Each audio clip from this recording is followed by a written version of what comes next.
Hey, Chris. Hi, Dan. Hopefully you can hear me. This isn't a draft question. This is what's going to happen in the next 72 to 96 hours type of question, the next 3 or 4 days. How active?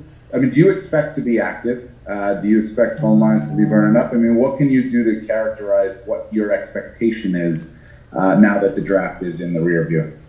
Yeah, I mean, obviously it's quickly on to the next thing. I'm not going to get into specific details or plans on what's going to happen, but as I've continually said, we're going to look at every different option to improve the team, and then that's where I'll leave it.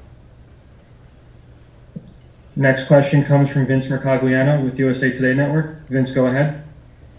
Hey, Chris. Hi, Vince. We saw a lot of bigger physical players taken for you guys in the draft. Can you give us some insight into whether that was something you felt strongly that you wanted to add to the prospect pool, or was that just the way your board fell? Yeah, I think mostly it was just the way the board fell. I mean, I know we've, as an organization, has talked about that, trying to be harder to play against. Certainly, you watch these playoffs, how big physical, hockey is in the spring and the summer. So it did just kind of happen to fall that way, but we're happy it did. Next question comes from Rick Carpinello with The Athletic. Carpy, go ahead. Hey, Chris, I know you talk about, and you've said it today again, that you'll do whatever needs to be done to improve or along those lines. That said, do you think you need to do more before the season starts? Do you think there's more work that must be done? Well, I don't think anyone's ever fully satisfied or the job's ever fully done. I think I said something along those lines last night, and I'm going to continue to explore with the whole staff and our scouts and the whole organization and ways we can get better. Next question comes from Colin Stevenson with Newsday. Colin, go ahead. Chris, if I can step off the draft topic a little bit, you guys bought out Tony DeAngelo today. I just wanted to know if there was ever any chance, once you stepped into the big chair, that you might reverse course and maybe not buy him out and maybe keep him at all. Was that a consideration at all? No, it wasn't. I think it's best for him and best for us. And I had a good conversation with Tony yesterday morning, and wished him well, and certainly we wish him well with whatever comes next for him, in his career. Next question comes from Larry Brooks with the New York Post. Larry, go ahead. Hey, Chris. Hi, Larry.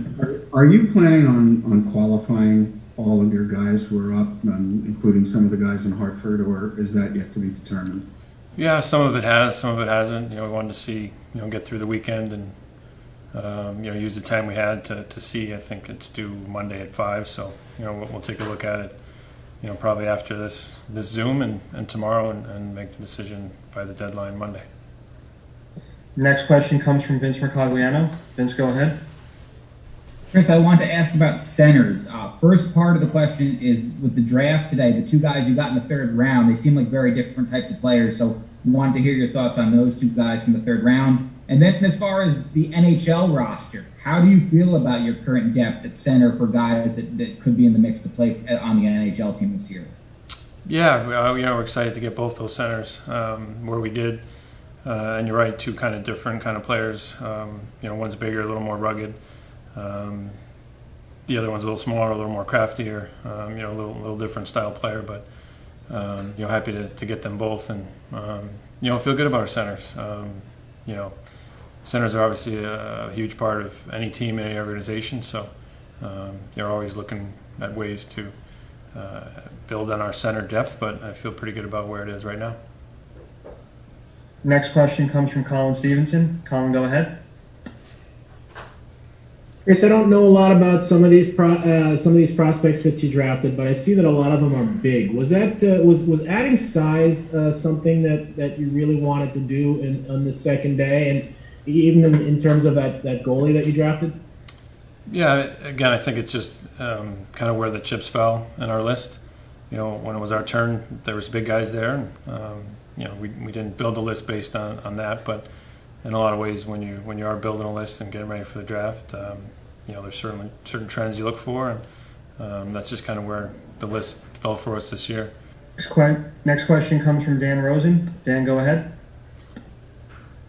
Yeah, Chris, is getting Mika under contract beyond just one more season something that you will be looking to do as soon as you can?